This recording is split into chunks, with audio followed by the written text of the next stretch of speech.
All right, so what is answer engine optimization? Also known as AEO, some people like to call it GEO. That's what I'm going to try answering in this video. So I'm going to cover why AI search is not just SEO 2.0, the 3 activities that are going to move your AI visibility, not just to get you citations or mentions, but actually help you become the recommended solution to your buyers when they're prompting these LLMs. And all of this is going to be grounded in real experience and lessons from doing this for B2B SaaS companies. Some of the companies you can see on the screen here, so some proof to share that this stuff works. So Incident.io, they're a Series B SaaS company, increased their organic meetings booked by 22%, took their AI visibility from 38 to 64% as a leading indicator perspective. But of course, this is the stuff that people care about. Sova, they're a Series A B2B SaaS company, increased their organic demos by 167% in 4 weeks of going live. Organic is now their #1 pipeline channel year to date. And then an anonymous B2B SaaS company, they're doing tens of millions in ARR. When we first started working with them at the very beginning, we took them from roughly 575 free trials per month to over 3.7K free trials per month, measured via self-reported attribution of people saying, hey, we heard about you in LLMs. We have since taken more ownership of their organic search strategy. Here are some, I guess, snippets or testimonials of clients who have worked with us. Here are some logos of the companies that are working with us. And here are some screenshots of Google Search Console of companies who we run organic search for. So 2.5 million clicks last 12 months, let's round up to 21 million, 1.3 million, and 1.2 million. And then if this is the first time you're watching a video of mine on the channel, quick intro. So my background is almost exclusively B2B demand generation. So I've helped companies like Instantly.ai, big cold email platform, scale from 500K to 20 million ARR in 3 years, completely bootstrapped.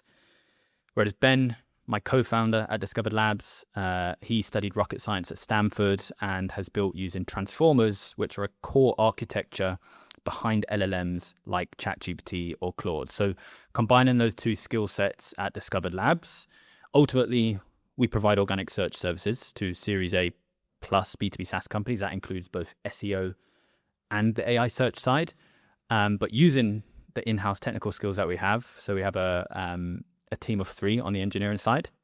We regularly research how these LLMs behave, and then we use those findings to develop our methodology, build internal tools that help our clients win against their competitors, and then take a small slice of that and share it in content as well. So jumping into it. So you'll likely get most value out of this video if you run marketing at a B2B SaaS. And the reason being is that's my bias. So I've pretty much only worked with B2B SaaS companies. So everything I'm going to talk through in this video is going to be through that lens. I think there'll still be stuff that is applicable to other industries and niches, but there might be better videos on YouTube for those. And then secondly, perhaps you're already feeling the impact of AI search. You're getting some AI referral traffic. You're getting some leads or signups and conversions of people saying they came across you from LLMs, but you're not really sure why that's happening. So my aim in this video will be to perhaps provide some clarity as to what you can do, some tactics you can use to get more of those. Now, this video is a follow-on from a video I did probably over 8 months ago that you can see on the channel. 75 minutes, went into a lot of detail. 8 months ago, I've learned a lot of lessons since then, and I've updated my priors. And so really this is like a refresh, sharing some new perspectives that I have from our experience working with clients over the last 8+ months. So as I said at the beginning, AEO is not SEO 2.0. Now, this is our point of view. I'm not saying it's the gospel truth, but we believe this to be true. And the TLDR of that position is ultimately SEO and AEO share the same foundation. We're not saying they're wildly different things.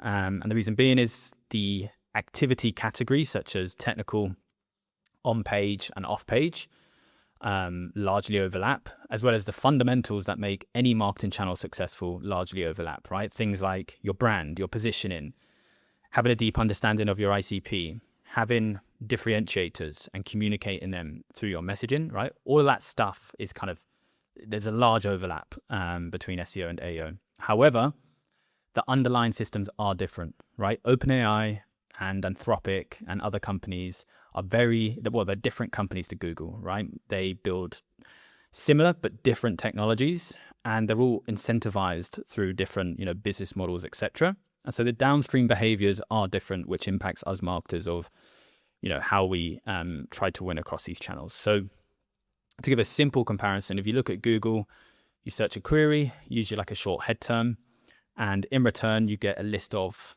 10 links or 10 documents, whereas in LLMs, a query goes in, which is usually a longer prompt. In most cases, it's conversational, just because it's a chat-based UI. And then you get a regenerated answer back to you that is influenced by different things than the Google SERP is. One specific example would be personalization, right? They build up this memory graph of you, and they know, oh, okay, Liam is an agency founder doing this amount of revenue. He has these problems. This is where he's geographically based. And that really influences the answer, as well as the LLM's reasoning chain itself behaves differently to Google SERP, right? And so these systems are using different functions, and they're using different math to extract, to evaluate and score content enough to change the tactical priorities, right? That is our core positioning. Lots of overlap, but there is enough difference to warrant, as marketers or founders, to change your tactical priorities if you want the most optimal strategy in those channels, right? And so that tactical difference might be small. It could be 5%, 10%, 20%.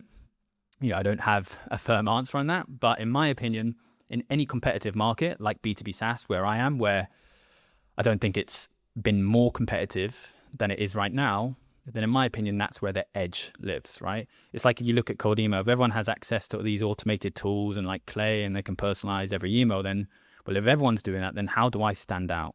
How do I gain an edge, right? We're thinking about that from an organic search perspective as well. So we give like a real simple comparison between SEO and AEO. So in SEO, we're ranking a whole page, right? You search a query, you get a full page returned, and you have to click that page and click through to that page and consume the information. Whereas in AEO, a passage of text, like a block of text, is being retrieved and combined with other passages of text, and then you receive a regenerated answer back. That's very different behavior. In SEO, we're targeting keywords, right? Whereas in AEO, we're targeting prompts, a much longer tail in distribution that we can capture. And in my opinion, this is one of the biggest advantages for startups, because now there's such a larger distribution, there's more surface area where we can compete. Whereas Google SERP historically has been very competitive and incumbents become entrenched. In SEO, historically, authority has been weighted towards backlinks due to PageRank. That weighting has changed over time, but it's still very much, if you want to increase your domain authority to improve your rankings in Google SERP, then, backlinks is the way to do that, the mechanism to do that. In AEO, authority is weighted towards cross-source agreement, right? So I'll get into that. It's far less about having do-follow links, links that just go to your website. It's far more about what is the actual message contained in association to your company, and does that align with what you're saying, right? And this is really important for B2B SaaS companies, where there's just a lot of complexity, right? You have this large platform that splits out into all these different capabilities or product modules that have all these different features that do all these different things. That translates to, how you communicate messaging and your differentiators. There's just so much surface area that is constantly changing every quarter as you ship new features and as you update your priors and, target different market segments, etc. And so that just creates a lot of surface area on the internet that needs to be managed, right? And the best way I think about this is like, imagine a sales rep from your company pitching a prospect, and they were just using information that was 6 months old, features that you had 6 months ago, your product has completely changed. Those are the stakes in AI search with regards to B2B SaaS, right? Is the information that your buyers are receiving in these LLMs relevant, accurate, and recent? In SEO, we're trying to rank pages in search results now. I know the ultimate business goal is to generate more organic sourced pipeline, ultimately. But from a channel objective, it is to rank pages in search results, because then the understanding is you'll get discovered more, people will click through to your website and the conversion will happen there.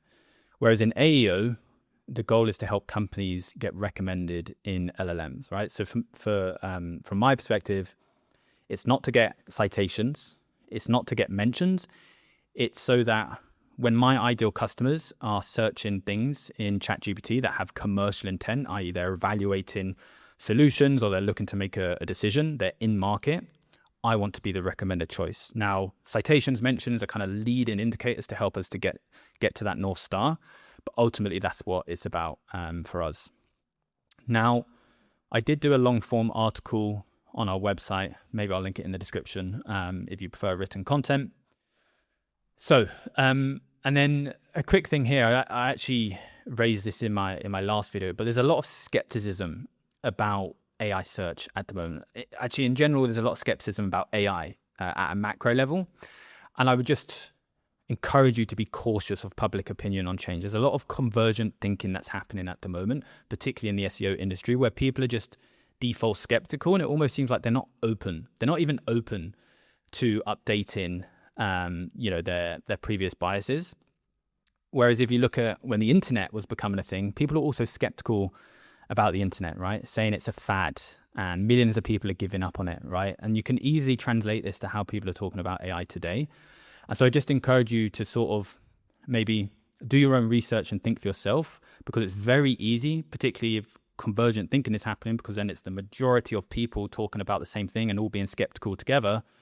It's really easy to fall victim to the groupthink. And I hope to change your mind in this video. All right, so let's talk about the 3 areas where I think things are breaking at the moment for organic search strategy. So ultimately, how I would summarize this is that most companies are still running the old SEO playbook and thinking it's optimal for the AI search area, which I believe to be a fallacy, right? And the reason being is, to give you an analogy, if you were running LinkedIn ads, the way you would measure success for that channel is not if you were getting some clicks to your landing pages and if you were getting some conversions.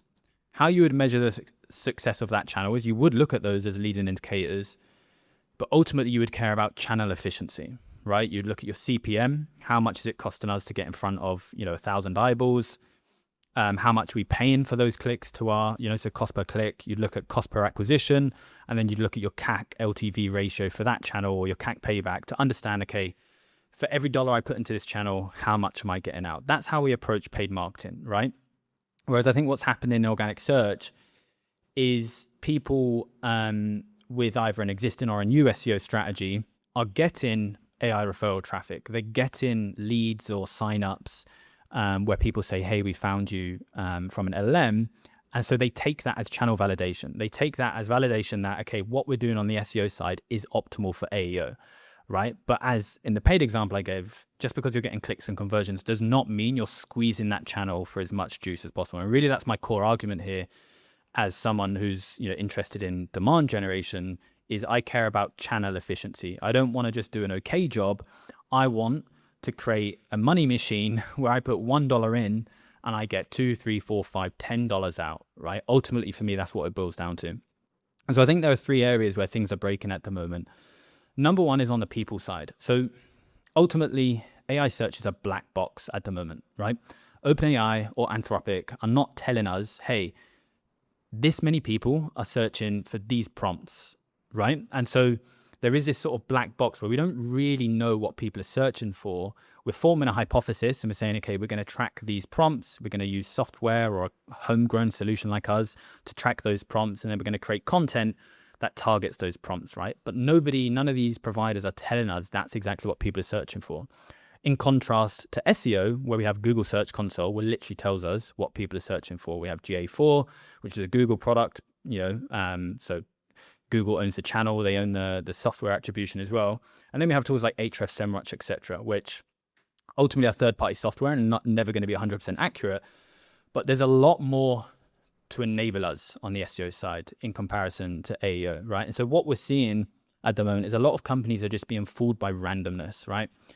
They're basically outsourcing their AEO strategy to a $50 to $100 a month AI visibility tool which our research has found a lot of these tools have measurement flaws, right? So there's really like a lack of measurement into whether the strategy is working, but I think just generally a lack of LLM understanding as well, right? And that's not me saying we have all the answers, by the way. Like I said, it's a black box, early stages of maturity, but I think there's this pandemic of companies or people not doing a lot of research and really basing their strategy based on what people are talking about on LinkedIn, right? Where there's a different flavor every week. Listicles are good, listicles are bad, Reddit is good, Reddit is bad. They're basically informing their AEO strategy on best practices. And a lot of people who are posting this content, you know, are default skeptical of AI. And so there's bias included in these studies, right?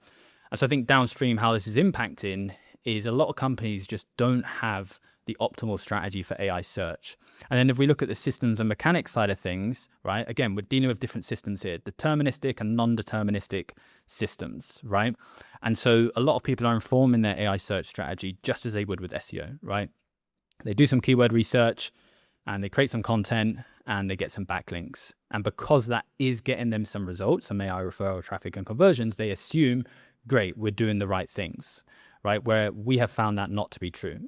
We have, you know, a lot of cases with our customers where they were succeeding on the SEO front, maybe position 1 or top 5 for commercial terms on Google, but they were losing in LLMs because they weren't structuring their content the right way. They weren't approaching off page in the right way. So there are some technical considerations there. I think people are just being fooled by random data at the moment and assuming that because they're getting some results that they have the optimal strategy.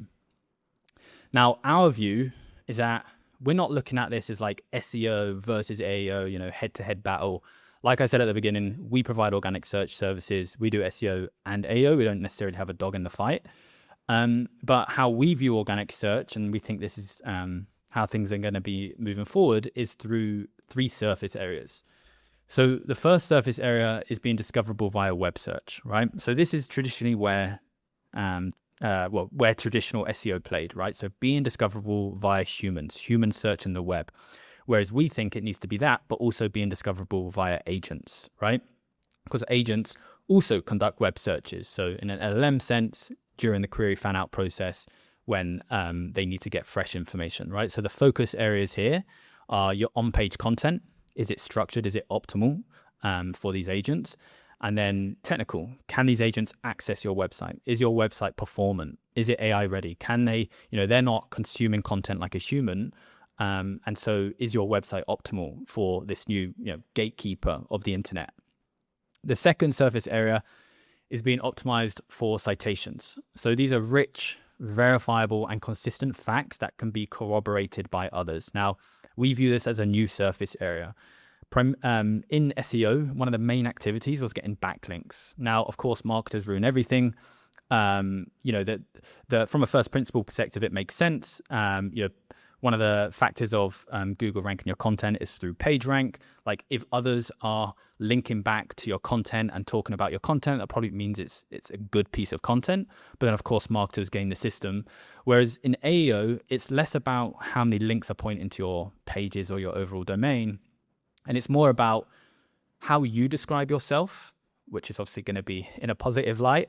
Are others also describing you that way and saying positive things and saying, yeah, that's where you win and your competitors lose, right? It's more about that. The links are a bonus, but it's more about the actual message that is associated with your domain.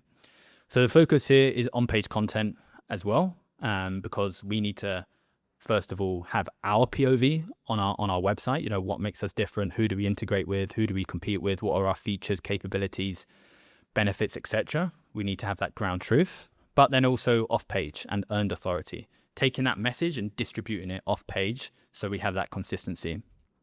And then third, which is where the sort of long-term defensibility is going to come from, is being secured in the training data. So getting our most important facts baked into the model itself so future versions already know your company.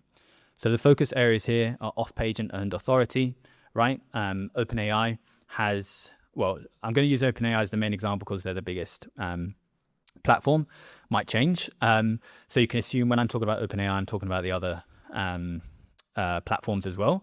But a lot of these platforms have deals with publishers. And the reason being is because these LLMs or AI is not some, intelligent being, right? It's artificial intelligence. It has to get that information from somewhere. And usually it's getting that information from publishers. It's getting it from corporate, right? So published texts and research, right? If I was an alien and I visited Earth and I wanted to learn some fundamental truths of Earth, I wouldn't be reading LinkedIn posts, right? Or Twitter posts. I'd be reading peer-reviewed research papers. I would be reading books, stuff like that tend to be a little less biased and a bit more dense, right? A lot of these LLMs are trained on these places of information, right?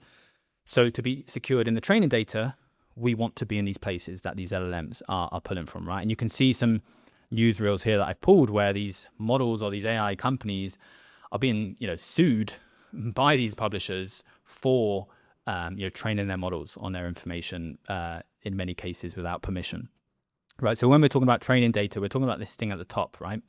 So user inputs query, and then the LLM, does query fan out process. It's going through its reasoning chain, but where it gets information from is number one, from its training data. Like, can I answer this question right away from what I already know? Or do I need to go out to the web and find recent information using RAG that I can pull in to give an accurate answer to the user? And so how we think about the core activities of AEO, like I said, there are roughly 3 of them. I have missed technical from this. It's personally what I find the most exciting, but I also think it's the one that's most similar to just like good old technical SEO. And so there's enough information out on the web on that. But with WebMCP being released, I do think there will be a lot of changes. Anyways, the core activities. So we have measurement.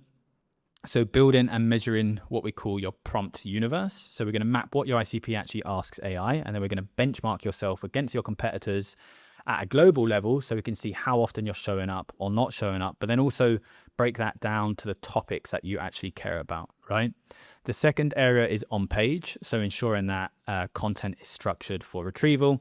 So optimize for LLMs without hurting the human reader experience. So I'm really trying to hit this point home. How we think about organic search is, yes, we want you to win in LLMs, but we want to do that without sacrificing other search surface areas, right? Like, I don't think Google's going to go anywhere. Don't think people are going to stop searching information on Google. And so we don't want to help you win in LLMs in a way that's going to hurt also your Google performance or your YouTube performance or any other search surface area, right? So when we think about on-page content, we want it, yes, optimal to be optimal for LLM retrieval, but also we want it to be optimal for the human reader as well, right? We want to increase engagement and dwell time so that Google says, yes, this is a high quality piece of content. It can rank well. And then from an off-page perspective, building that consistency and authority, right? So narrative consistency across the web, plus going to talk about Reddit, which I believe to be the channel that most B2B companies are overlooking. And we're going to provide evidence of why I think that. So let's jump into measurement, the first activity. So for many cases, AI visibility is invisible to your current measurement stack, right? So the old way is tracking organic search exclusively through Google Search Console, GA4, and maybe a rank tracker like Ahrefs or SEMrush. And you treat these as the source of truth for how you show up in search. Now, why this is not optimal is because for most companies, not all companies, we're seeing clicks go down, we're seeing impressions up, and everyone's wondering why that's happening, right? And the reason why that's happening is because zero-click research, right? A lot of people are now consuming information it could be from your website in places like these LLMs, or it could even be at a grander scale in private communities, social media, etc. And so there's less reason to click through to your website. And so that's why we're seeing clicks go down. And then we also include more tactical things like SERP features, AI overviews, things like that, which are going to push those organic piece of content down lower. Effectively, marketers are just being crushed from all angles, and it's really hard to measure the impact of our organic search activities. And it's also really hard to have that conversation. There's a lot of education that has to happen internally with like our stakeholders of like, no, like this is not the end of the world. Like, this is why these things are happening. And so we think the new way, if you want to understand how you're showing up and how you're winning or losing in LLMs, is to build what we call a prompt universe. So similar to like a keyword universe, that universe of keywords that you want to track. But for AI search, we're doing prompts. Ideally, you're going to ground that in first-party data. So going back to the other point I made where OpenAI isn't telling us, hey, 1 million people search for this prompt. And so rather than just using purely synthetic prompts, i.e. I think this is what people are searching, what we want to do is we want to analyze our first-party data, sales call transcripts, onboarding calls, etc. So what is that customer language that is being used? How do they describe us in our category? And then use that to generate our prompts. We're going to run that prompt universe across the main LLMs. And then we're going to essentially scrape what comes back. We're going to scrape the answers, and then we're going to track our mention rate, how often we're being mentioned, citation rate, how often are our URLs being cited, and then we're going to track our share of voice, which is, well, we use a weighted metric that kind of combines how often you're being mentioned, cited, as well as average rank, to understand, okay, how do we show up in these answers? And then why this matters is because we want a continuously updating view of where we stand against our competitors, right? Yes, zero-click research is happening. Yes, these LLMs are a bit of a black box, but it's not really acceptable for us to say to our internal stakeholders and just lay down our tools and be like, oh, well, we can't measure it, so we're just going to give up, right? We need some indication. It might not be perfect, but we need some indication of how we're showing up in these LLMs. And really, every downstream decision, whether it be on-page content, off-page activities, technical of how we structure our website, is going to be informed by this data rather than guesses, rather than best practices, because that's how we always did it in SEO. And as you see here, this is a recent study we did. We're actually about to launch a sort of a landmark study next week. So today's the 9th of May. I'll try to link that in the description. We found that AI queries are almost 4 times longer than traditional search queries, right? So there's just a far longer tail of distribution that we need to capture, right? So if we're just tracking head terms that are 1 to 5 words in length, then we're just going to miss out on the queries that people are probably actually searching in LLMs. And so the downstream consequence of that is our content is going to be targeting the wrong queries, and our topic selection is going to be a bit skewed.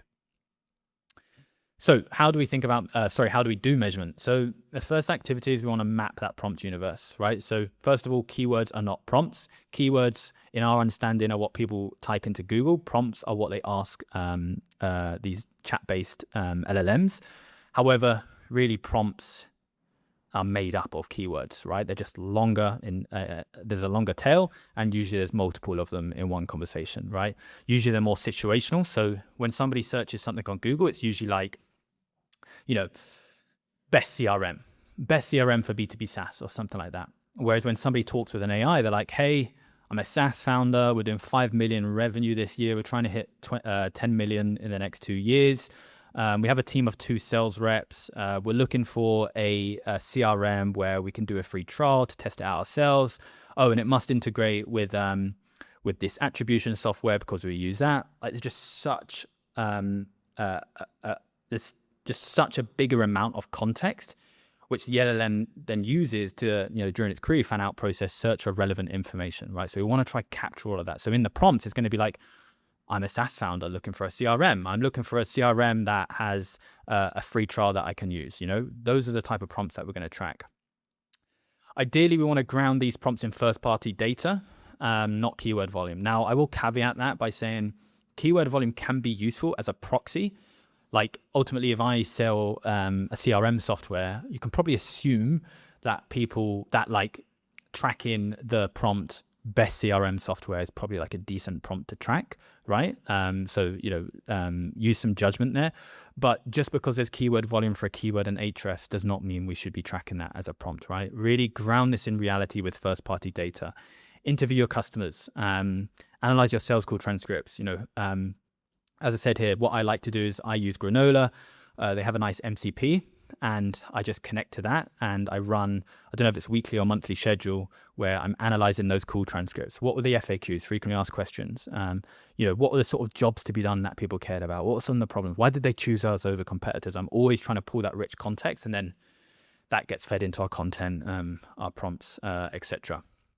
Ideally, you want to target 100 to 300 prompts because we just want more data, right? And this is one of the considerations of this black box effect is we want to apply statistical rigor, whereby if we're just tracking 10 prompts, that's not going to be very representative of what your ideal customers are searching. So in theory, the more prompts we have, the more data we get back, the higher confidence we can have in that data, that we're not just being fooled by randomness. And this is, if I would say, one of the key considerations when buying these AI visibility trackers is how many prompts they allow you to track, right? Because some of them don't allow you to track a lot, and you could just, that the data you're getting back is just not going to be statistically significant. We then want to run those prompts across these trackers. This is a screenshot of our own platform that we've built. So, I've talked a lot about the technical specifics here. You could just buy a software to do it yourself. We test across ChatGPT, Claude, Gemini, even Google AI overviews. And it's much better to use a software than to do this yourself, like i.e. go to ChatGPT.com and like, hey, what's the best, CRM company? Because one, that's not going to be statistically significant. And two, we have that personalization bias where a lot of these models build up these memories of you. And you can view this in the settings where they know who you are, they know what you care about, they know if you're crying yourself to sleep every night and the problems you're having in your life. And so the answer that you get back is going to be influenced by that memory. Your buyers probably don't have the same issues or same concerns or same situation as you, right? So it's just not going to be apples to apples. And then, so kind of buried the lead here, but LLMs are probabilistic, right? So you may get fooled. This is huge. And I think not enough companies are paying attention to this, right? If you go to chatgpt.com now and ask the same prompt 10 times, you're probably going to get 10 different answers. They're probably not going to be too dissimilar, but there are going to be some permutations, right? The company that was position 1 might now move to position 2, or the actual text of how they describe company 1 might slightly be varied, right? You're not getting the same answer every single time. And so therefore, don't ask ChatGPT, hey, what's the best, insert category term for insert ICP, and just take verbatim what it's given back to you, right? You want to log the distribution. So we calculate mention rate, citation rate, share of voice.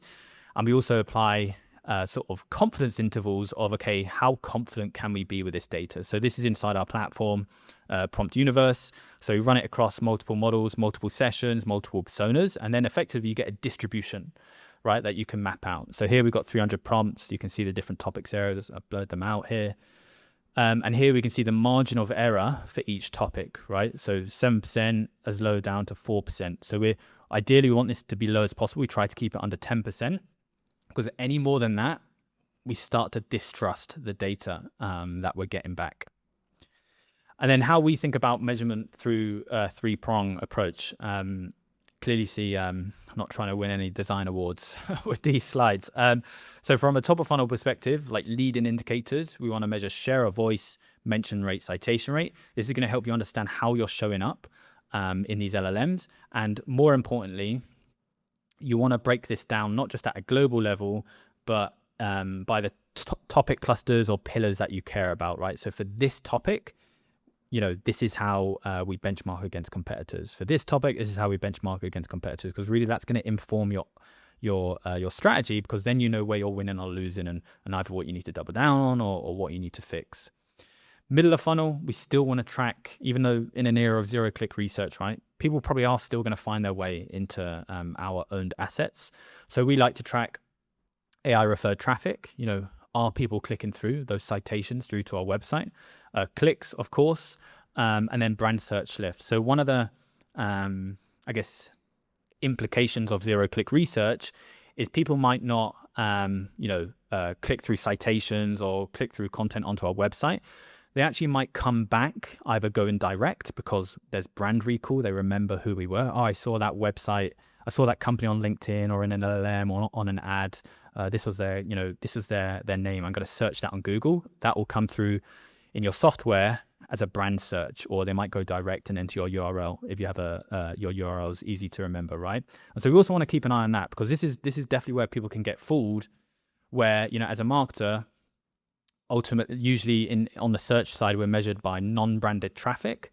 But if we do our job well in these LLMs, in these surface areas that are harder to measure, our branded search should be increasing. Our direct traffic should be increasing. This is one of the things I noticed when I was running paid ads for Instantly, is magically, when we were putting a lot of money into ads, our direct and our branded search was increasing significantly. And I call this the halo effect, where people remember you. They might see your ad on their mobile, but they don't visit your website on their mobile within that same session and device. They go to their laptop, maybe after their lunch break or, at the end of the day. And that's going to be measured as a different session on a different device. That connection of the ad that they viewed, that impression, completely disconnected.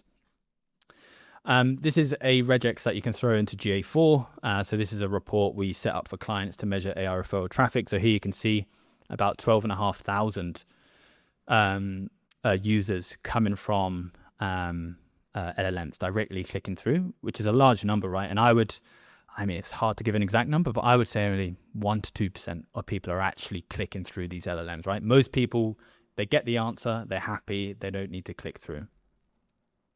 Now, quick ad break.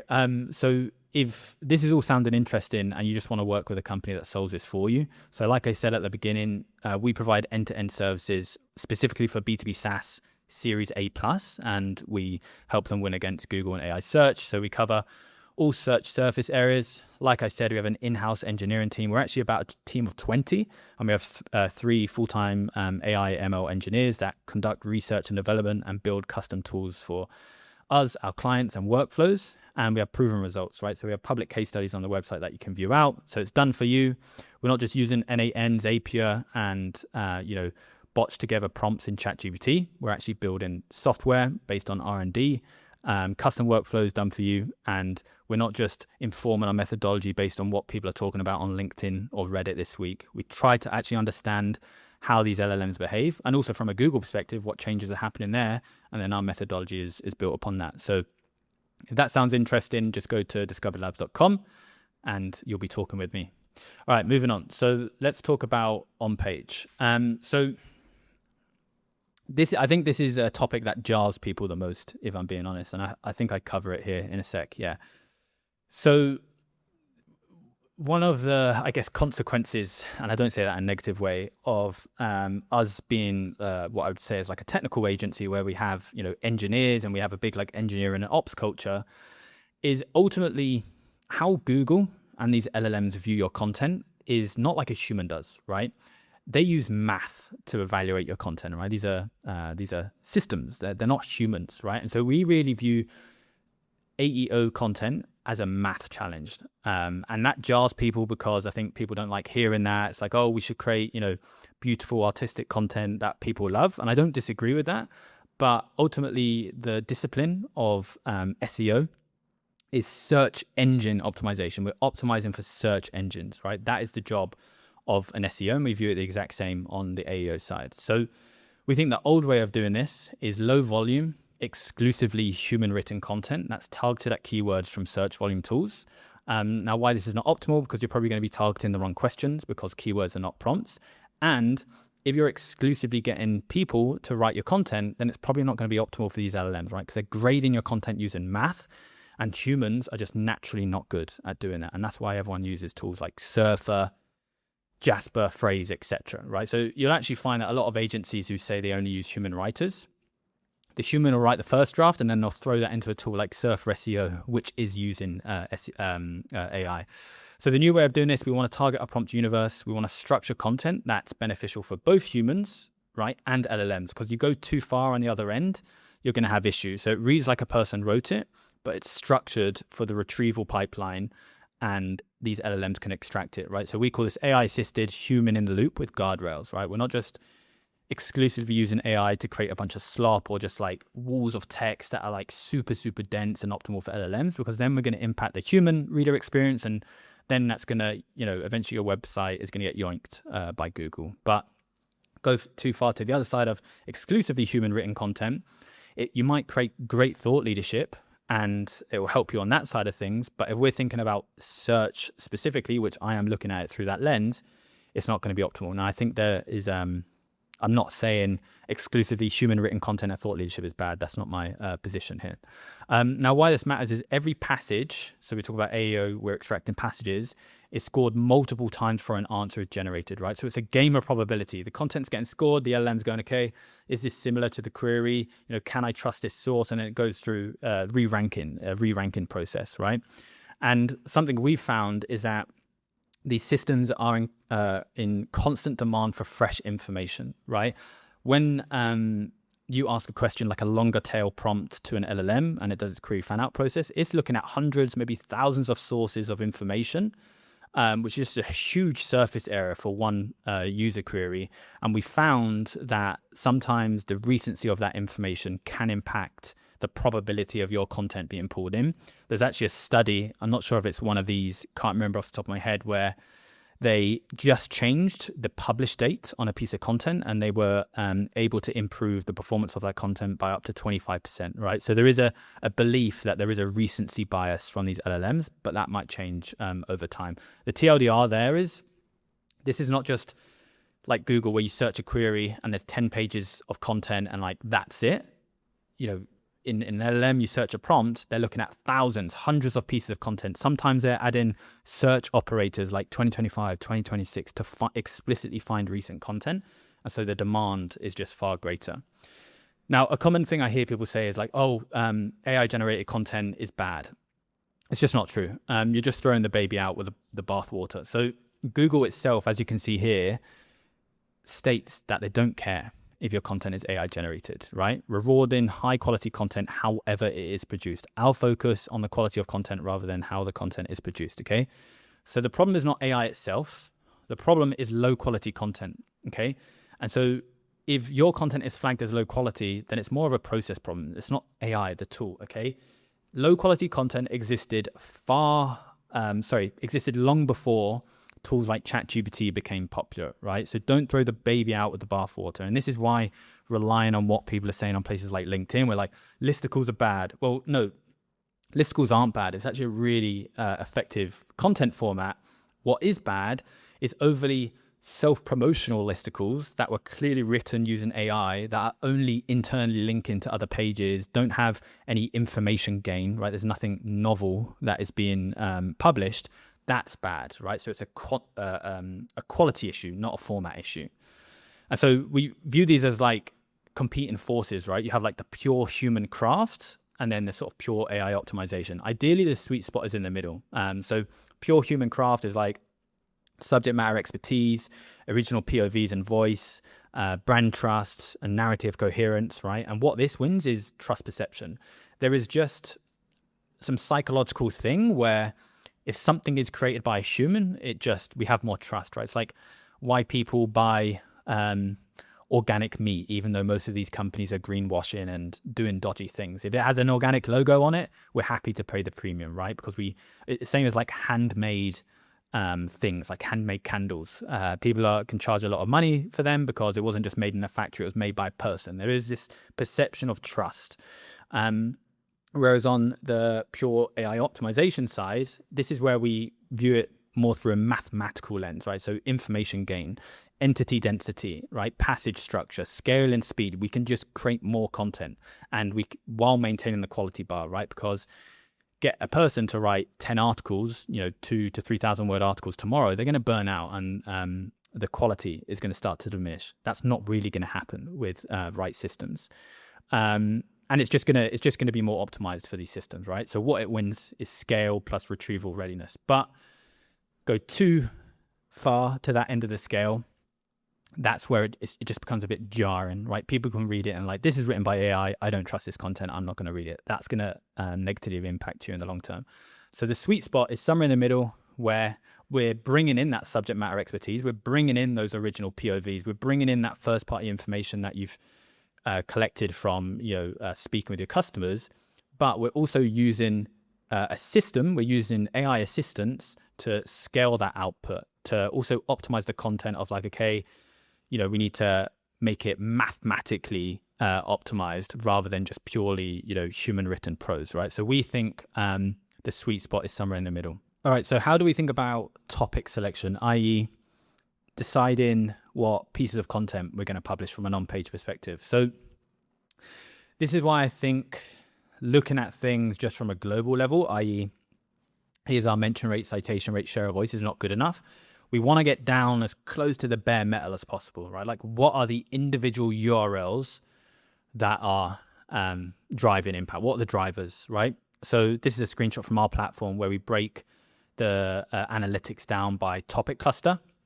And so if you can see here, we can see that, obviously it's blurred, so it's a bit more harder to see, but we can see basically the share of voice differs per these topic clusters, right? So ideally we want this to be, all of these numbers to be high, but this just helps us pinpoint, okay, where are we winning or losing? And then we can go a layer deeper, right? We can drill down further of, okay, well, for this topic, what prompts are we tracking? And then for an individual prompt, what sources are being cited, what companies are being mentioned, right? So we want to keep drilling down until we get to the bare metal of, okay, what do I need to do to improve the performance here, right? So you can see this screenshot here. We've got a prompt at the top. We're filtering by share of voice. So this is a competitor and alternative cluster. We can see all the runs that have been returned here where we've gone out and tested across these models.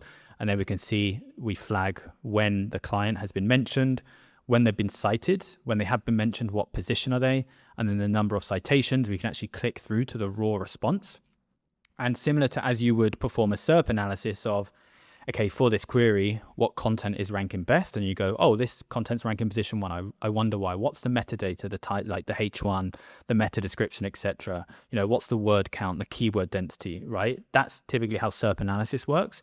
Exact same concept, but we're informing it by our AEO measurement rather than what's happening in Google SERP.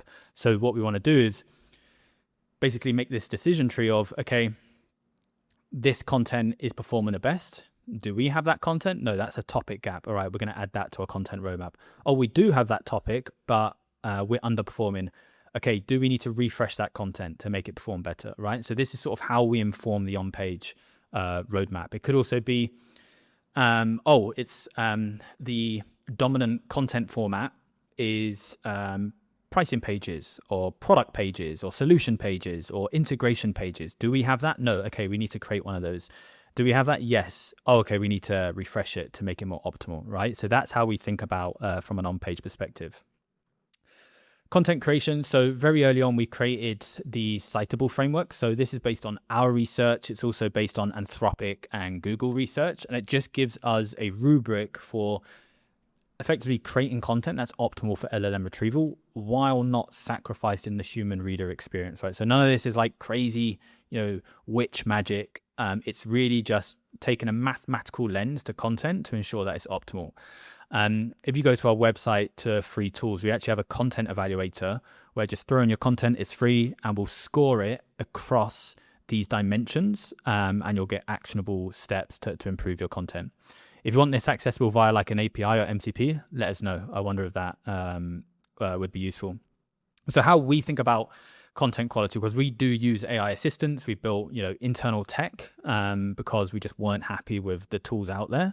Because it's my perspective, take it with a grain of salt, but just found all the content kind of comes out the same. So we score content, we redraft content. So, okay, is this content still aligned with the company? Is it still aligned with the persona we're targeting? Is it still aligned with the brief? Is it still aligned with the intent of the prompts or the queries that we're tracking? Is it still aligned with the citable framework, right? So we're constantly scoring the content and redrafting it.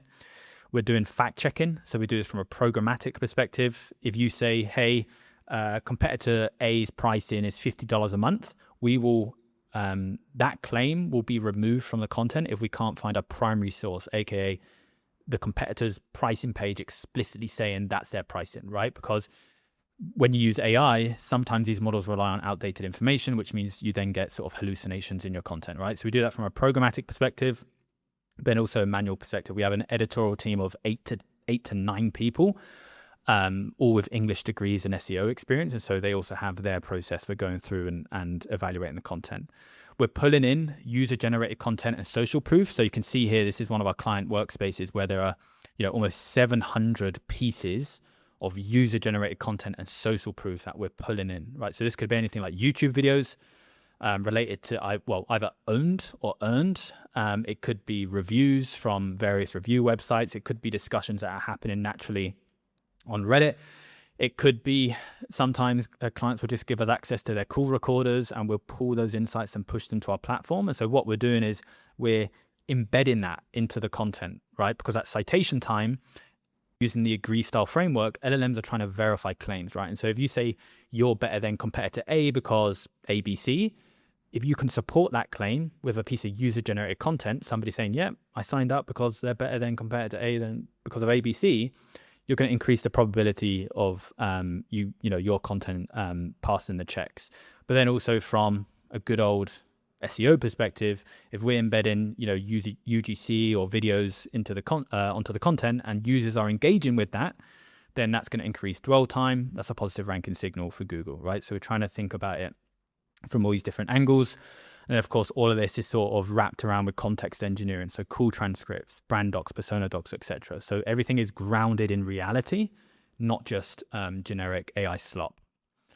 Now, I think arguably this is one of the most important activities on the on-page side is content optimization, right? So we always want to, organic search is not a once and done thing, right? Like from a traditional perspective, you might be ranking position 1 on Google today for a commercial query that you care about, but what about next week? What about in 1 month? Because your competitors are on the offense, right? They're actively trying to outcompete you. They're, driving more links. They're, refreshing their content. And so there's a lot of SERP volatility at the moment, right? That's also happening in AI search, particularly with the demand of content. I would argue your finger needs to be on the pulse even more on the AEO side, right? So we monitor the performance of content, looking specifically for content decay, right?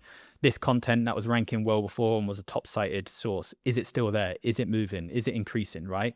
Just as we would be monitoring the SERP. And this is a comment from someone actually I was speaking with on LinkedIn where they, obviously it might not be causation, but they noticed that when they didn't hit their content volume targets, that it negatively impacted their AEO metrics, right? So I do think there's something there where honestly, I think the volume of content we need to put out just needs to be far greater. And if you look at companies like Shopify and Ramp, they're doing anywhere between 5 to 15 pieces of content per day, right? So I don't think volume itself is the issue. It's really just an operational challenge to solve. So we do a lot of content refreshes, right? That might be optimizing existing content for LLM retrieval, running it through our citable framework, even adding small things like FAQs, which can help you capture the long tail of queries, TLDR sections, so that as your content's getting passed, making it easy for these systems to understand what the content is about, to decide if they want to go further, as well as server-side render and stuff like that. We want to monitor and optimize for brand drift. This is, as I put here, I think this will be one of the biggest challenges, and I would kind of put this in the content refresh bucket. One of the biggest challenges with AI search is, so mention rate, citation rate, share of voice are okay, but we actually want to drill down a bit further of like, okay, well, how is my company being perceived or represented in these LLMs, right? Like if you look at a SaaS company surface area, you have platform, features, capabilities, differentiators, all of these kind of variables, which is a lot of information. And so are all of those being captured in LLMs? Like when somebody says, hey, how does company A compare against company B?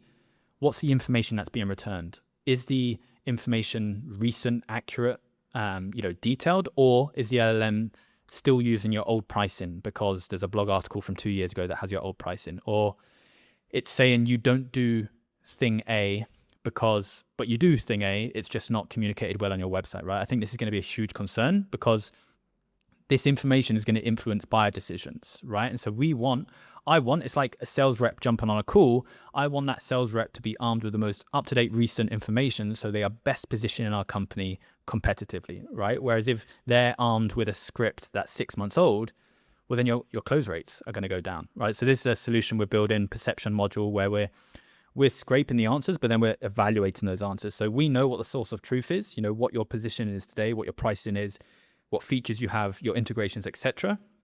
What's the similarity between the answer that's coming back and this source of truth we have here, right? So you can see here,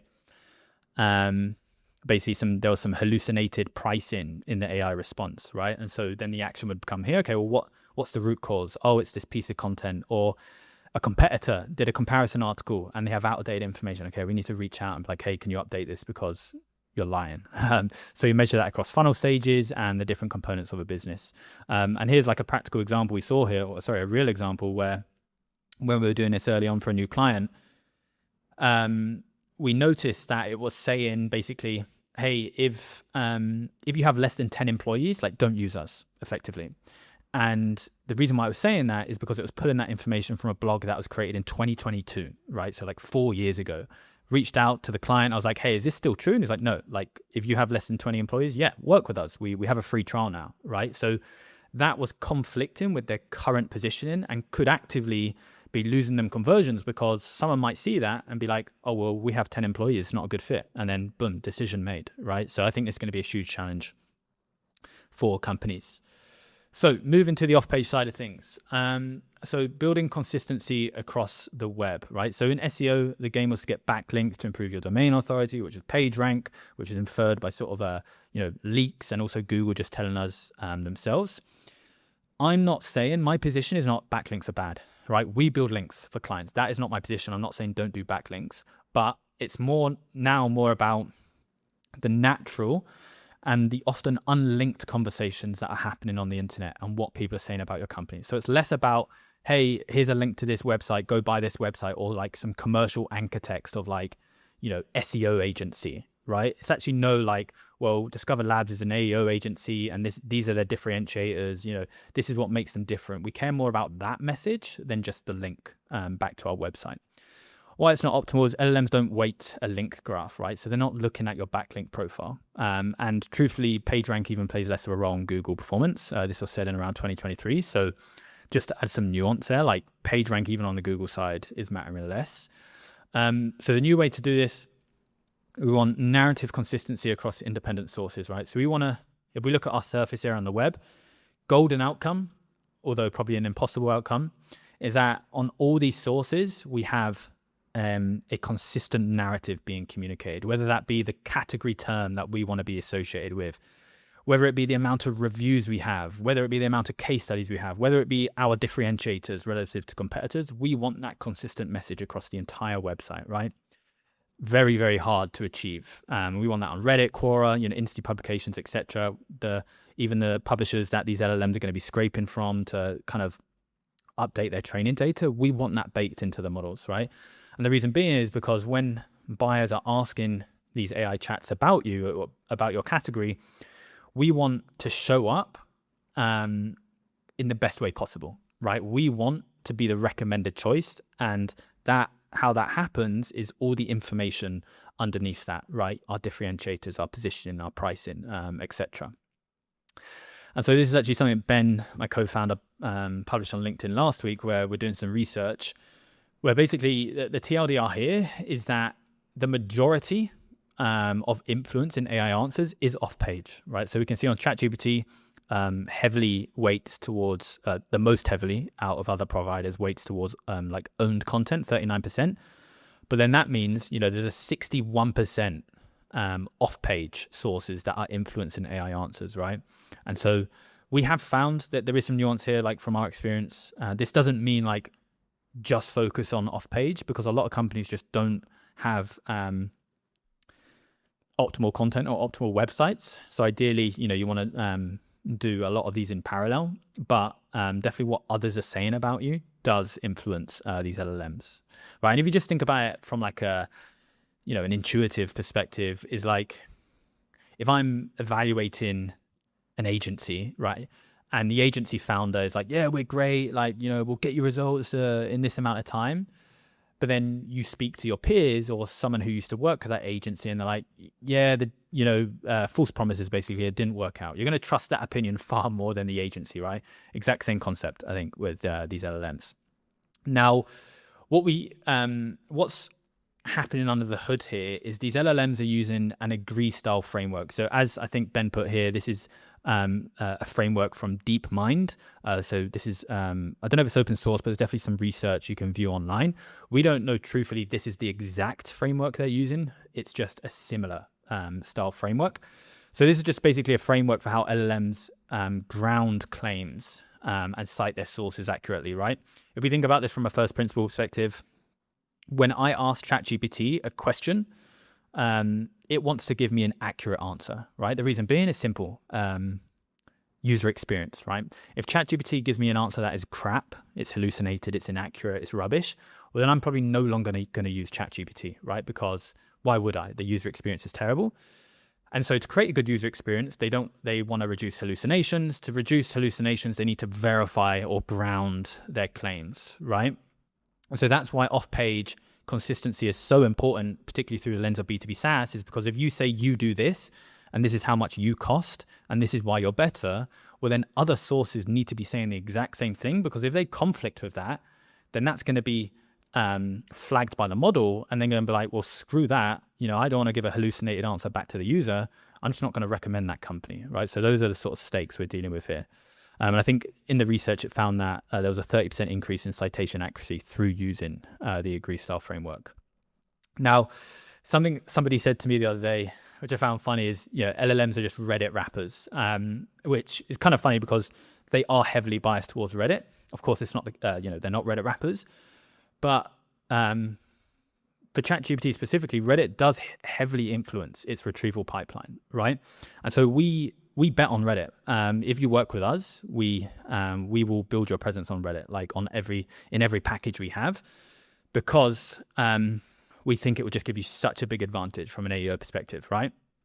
And the data supports it. So third-party research constantly tells us that Reddit is a top 3 cited source. This study itself actually isn't great, but in other studies, Reddit continues to be a top 3 cited source.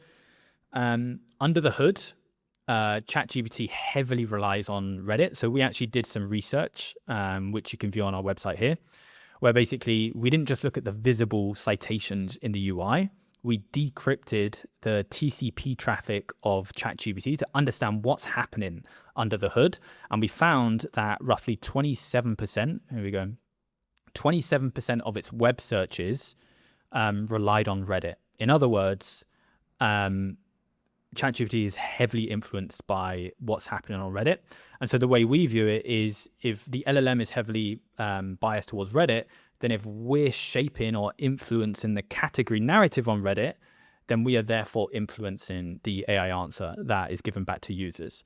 But then also, most of these large LLMs were trained on Reddit data. As I showed you before, they were trained on forums like Reddit, but also publishers, scraping content to train their models. And so there is this sort of innate connection between these LLMs and Reddit that I think would be hard to pull away, because it's just such rich information there.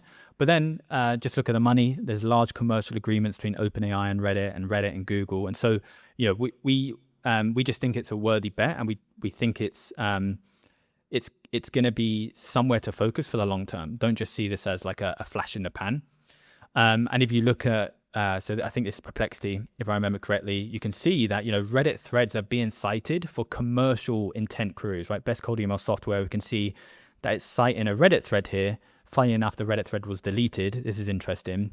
And then you can see that somebody recommended Sales Handy, and Sales Handy is the number 1 source in this response, right? So Reddit heavily influences LLM responses. Therefore, that's why we focus on there. Now, the TLDR of our process is we seed content in primary subreddits, right? So wherever your ICP, not where your ICP is hanging out necessarily, but where relevant content is going to be, right? So if you're like a CRM software, then a lot of the relevant content is probably going to be in like the sales subreddit, or like the SaaS subreddit, or the CRM subreddit, or even competitors like HubSpot or Salesforce subreddits, right? So we seed content in those places. We do comments, we do posts, and we really have spent a lot of time thinking about how do we actually structure the content itself, for a few reasons. Number one is we don't want to just post like AI slop that's generic and like, clearly low quality content. Number two, it's really easy to get your content removed on Reddit. And so there are certain things you have to do to prevent that. Now, I'm not saying do anything black hat, but like ultimately this is an anonymous forum on the internet. And so don't go on there speaking like, using corporate lingo or speaking like you're on LinkedIn, right? There's a certain lingo that you need to use to kind of fit in. But then third, and most importantly, is we want to capture the queries from the query fan out process, right? And so how that impacts our content is we're trying to include certain entities within that content, competitor names, category terms, integrations, use cases, etc., because we want to create brand association between you as an entity and all those other entities. So LLMs, develop that connection and therefore know in what situation they can recommend you best to users, right? Here are just some examples of content is blurred because we don't want to sort of reveal confidential information for clients. If you want to see more examples, just ping me and I'll share them. So how do we know where to target, right? So we primarily build our target list through our analytics engine that we've built. You can just use third-party software because depending on the objective, if the objective is influencing AI answers so that you become a recommended solution, then we should inform our target list by what's happening in AI answers, not necessarily what is ranking on Google SERP. So that's why we use this. This allows us to view the actual Reddit threads that are being cited in these AI answers. So here we can see there's 135 citations.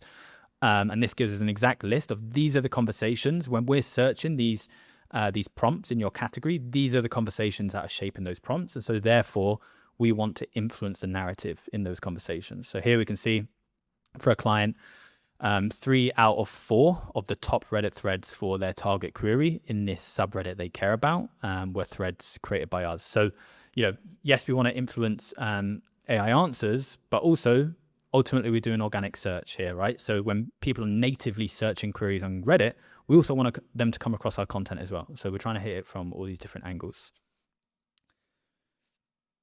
And by the way, we do have like a free tool on our website. Just go to Reddit Threads Finder. I think you just put in your domain. We'll go to it here actually.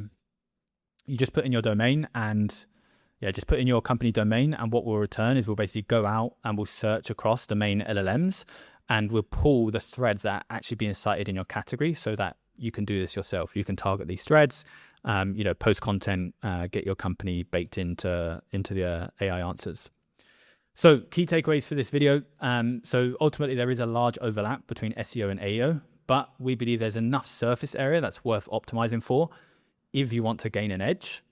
Keeping content both owned and earned updated and consistent will likely be the biggest challenge. It's just logistically intense. It's really tough to do. And so if you can solve that, then you're going to have an advantage. We believe Reddit is a worthy bet due to its influence on LLMs, and we see that being a thing for over the long term. And finally, a new measurement methodology is required due to zero-click research and the non-deterministic behavior of LLMs. So that's the end of this one. Hope you enjoyed. Any questions? If you think I should post a topic that you're interested in, then just let me know. Cheers.